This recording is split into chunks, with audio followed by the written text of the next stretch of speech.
বাউল তুমি গাঞ্জা খেয়ে গাইছো যে লেওড়ার গান, তোমার ওই গান শুনে বিভ্রান্তিতে আছে ধর্মপ্রাণ মুসলমান।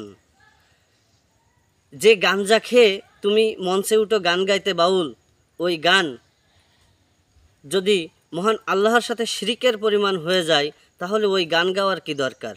বাউল, এখনও সাবধান হয়ে যাও। যে গাঁজা খাওয়ার পরে তোমার মুখ দিয়ে যেটা বেরোয়, সেটা যদি আল্লাহর সাথে শিরিক পড়ে, গাঁজা খাওয়ার ফলে যে নেশাটা তুমি করো, সেই নেশায় যদি তোমার আল্লাহকে ভুলিয়ে দেয়, সেই নেশা করার কোনো দরকার নেই। তোমার রিজিকের মালিককে যদি তুমি ভুলে যাও গাঁজা খেয়ে, তোমার রবকে যদি তুমি ভুলে যাও গাঁজা খেয়ে, তোমার সৃষ্টিকর্তাকে তুমি ভুলে যাও এই গাঁজা খেয়ে, তাহলে ওই গাঁজা খেয়ে গান গাইতে আসার কোনোই দরকার নেই। এই দুনিয়াতে তুমি হয়তো মনে করছো ভালো কেডিএক্স গাড়িতে চলছো, আরাম বিলাসবহুল জীবনযাপন করছো, তাহলে তুমি ভুল করবে। ওই গানের মাধ্যমেই তুমি আল্লাহর সাথে শিরিক করছো। ভুলে যেও না, এই দুনিয়াও সৃষ্টি করেছে ওই মহান আল্লাহ, তোমাকেও সৃষ্টি করেছে ওই মহান আল্লাহ। তাই আল্লাহর সাথে শিরিক করো না।